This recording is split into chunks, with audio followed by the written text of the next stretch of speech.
Environment equality series में convention of protocol, और इसमें अभी आपको समझ में आ रहा होगा कि क्वेश्चन कैसे करना है, कैसे वर्ड्स को जो है कैच करना है, और कैसे एक एक कीवर्ड जो है आपके लिए मैटर करता है कि आपको क्वेश्चन कैसे करना है, आपके क्वेश्चन को करने की अप्रोच क्या होगी, आपका थॉट प्रोसेस क्या होगा।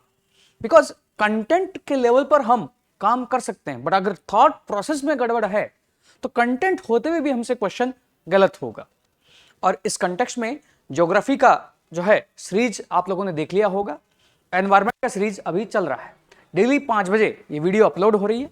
होप कि आप उसी समय क्वेश्चन पहले सॉल्व करते हैं, फिर इस वीडियो को देख रहे होंगे। आपको पहले वीडियो नहीं देखना है, क्वेश्चन करना है, क्वेश्चन के साथ एंगेज होते हुए आपको जो है इस थॉट प्रोसेस को सीखना है। Question, with reference to International Union for Conservation of Nature IUCN and natural resources and the convention on international trade in endangered species of wild fauna and flora cites which of the statement is or are correct। IUCN और CITES के बारे में। IUCN is an organ of United Nations, CITES is an international agreement between government। अब यहां पर हमें याद रखना है, जब भी यूपीएससी क्वेश्चन पूछता है ऑर्गेनाइजेशन पर, जैसे पॉलिटी में वो पूछता है कोई भी ऑर्गेनाइजेशन स्टैट्यूटरी है कि एग्जीक्यूटिव है कि कॉन्स्टिट्यूशनल है, तो ऐसे ही यहां पर कोई बॉडी जो है हमें याद रखना है कि वो एनजीओ है या यूएन का पार्ट है या किसी लार्जर ऑर्गेनाइजेशन का पार्ट है। हमें पता है कि IUCN जो एक एनजीओ है, यूएन का पार्ट नहीं। अगर 1 जो ही हटाएंगे आंसर आ जाएगा 2 and 3। साइट्स एग्रीमेंट है, यह जो है वह किसी भी राष्ट्रीय कानूनों का स्थान नहीं लेता है, और वैसे भी 3 है और 2 आपको अगर 3 है तो 2 ऑटोमेटिक आंसर आ जाएगा इसका B, 2 and 3। अब नेक्स्ट के लिए हमें IUCN साइट्स जो ट्रीटी है उसके बारे में सब कुछ जानना है। नेक्स्ट ये क्वेश्चन 2016 का, कंसिडर द फॉलोइंग स्टेटमेंट, निम्नलिखित कथनों पर विचार कीजिए। The international solar alliance ISA was launched at the United Nations Climate Change Conference in 2015। 2015 में UNFCCC का जो समिट, पेरिस क्लाइमेट समिट, उसके बाद जो आपका ISA लॉन्च हुआ था, इस कारण यूपीएससी ने क्वेश्चन पूछा था। 2021 में भी ISA न्यूज में है, ISA न्यूज में है, तो यूपीएससी इसके डीप डाउन में क्वेश्चन पूछ सकता है। सेकंड है, the alliance includes all the member countries of United nation. गलत है। इसमें जो कंट्रीज हैं, कोई भी देश इसका सदस्य हो सकता है, परंतु सभी देश इसके सदस्य नहीं। आंसर है इसका A, 1 ओनली। सिंपल क्वेश्चन 2016 के अकॉर्डिंग, और 2021 के अकॉर्डिंग तो और भी सिंपल है क्वेश्चन। हमें यह याद रखना है कि यूपीएससी एक क्वेश्चन में 3 से 4 क्वेश्चन को इंटीग्रेट करता है। आइसोलेटेड वे में वह क्वेश्चन नहीं पूछता है। जैसे हम पढ़ते क्या है, अल्मार्टा डिक्लेरेशन क्या है, और उसके बारे में हम डीप डाउन पढ़ने लगते हैं। हैग कन्वेंशन क्या, और डीप डाउन पढ़ने लगते हैं।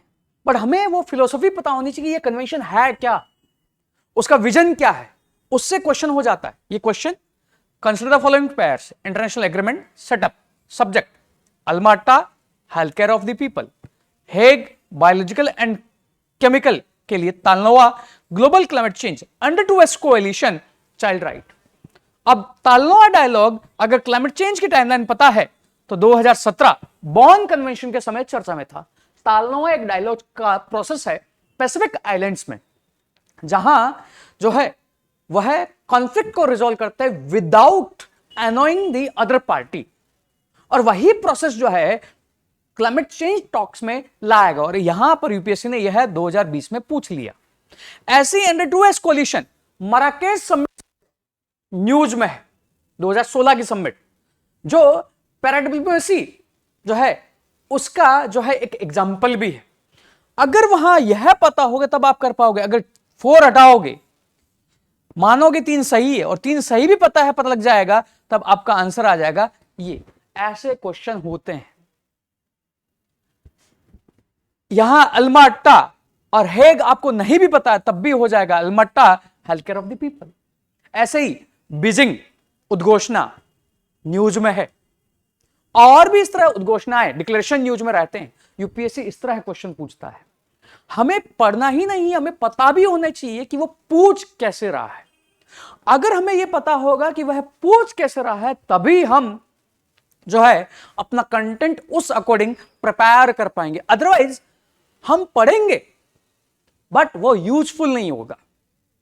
हमें याद रखना है जो भी हम पढ़ें that will be useful, that should be useful, तभी जो है हम प्रीलिम्स में उत्तीर्ण हो पाएंगे। अदरवाइज प्रीलिम्स जो है हमें हमेशा लगता रहेगा कंटेंट का ही गेम है। यस, कंटेंट का गेम है, बट वो कंटेंट क्या वो भी सीखना है। वही आपके ये previous year question. Next question, on which of the following can you find the bureau of energy efficiency star level, BEE, एक स्टैट्यूटरी ऑर्गेनाइजेशन।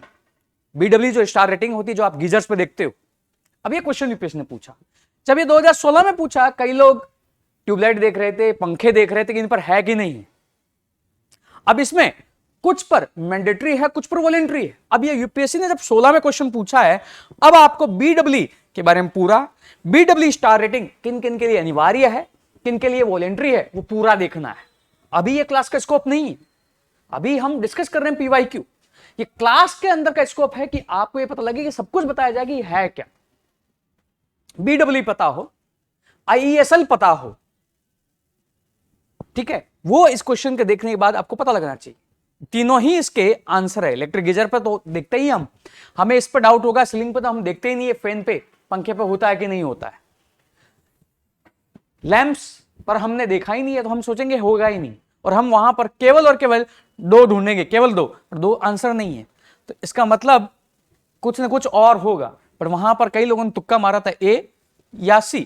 A तो हटा ही दिया था कि सीलिंग फैन पर उन्होंने देखा ही नहीं, तो उन्होंने आंसर मार दिया था C। वास्तव में इसका आंसर है D, all are right. Next question 2021 का, इसमें थिंकिंग क्या है, किस वे में सोचोगे। क्वेश्चन है, R2 code of practices constitutes a tool available for promoting the adoption of code of practices। पहला है environmentally responsible practices in electronic recycling industry, ठीक है। ecological management of wetlands of international importance under the Ramsar convention. अगर आपने Ramsar convention पढ़ा है और यह था और डिटेल में पढ़ा है, तो आपने जैसे मॉन्ट्रिक्स रिकॉर्ड पढ़ा है, मॉन्ट्रिक्स रजिस्टर पढ़ा है, वो आपके सामने आ जाना चाहिए था। यह आपको इस तरह का कॉन्फिडेंस होना चाहिए, आपने जो पढ़ा है, आपने जो सोर्स से पढ़ा है, उसकी जो जो विश्वसनीयता है, उस पर आपको इतना कॉन्फिडेंस होना चाहिए। अगर नहीं पढ़ा, आप उस तरह एग्जाम में सोच सकते हो कि नहीं होगा। नेक्स्ट है sustainable practices in the cultivation of agriculture crops in degraded land. Code है, ये कोड ऑफ प्रैक्टिस हम किस में बनाते हैं, ऑर्गेनाइज्ड इंडस्ट्री होगी तभी आप वहां अडॉप्ट करोगे। एग्रीकल्चर तो आपका अनऑर्गेनाइज्ड, क्या इसको अडॉप्शन हो पाएगा, ये आपका एक सोचने का तरीका हो सकता है। मैं ये नहीं कह रहा हूं कि ये सही है, बट आपने जो पढ़ा है उससे आप इस तरह का थिंकिंग अडॉप्ट कर सकते हो, नहीं है। अब बचता है environment impact assessment in the exploitation of natural resources और environmentally responsible practice in electronics recycling industry. But मैं अगर जाऊंगा तो मेरे थॉट प्रोसेस से मैं आंसर A करूंगा, बट हो सकता है आप इन दो को हटा के आपकी फिर 50-50 प्रोबेबिलिटी आ गई, बट इन दो से आपने थॉट प्रोसेस से दो ऑप्शन तो हटा ही दिए हैं। अब आपको चूज करना आंसर D होगा कि आंसर A होगा।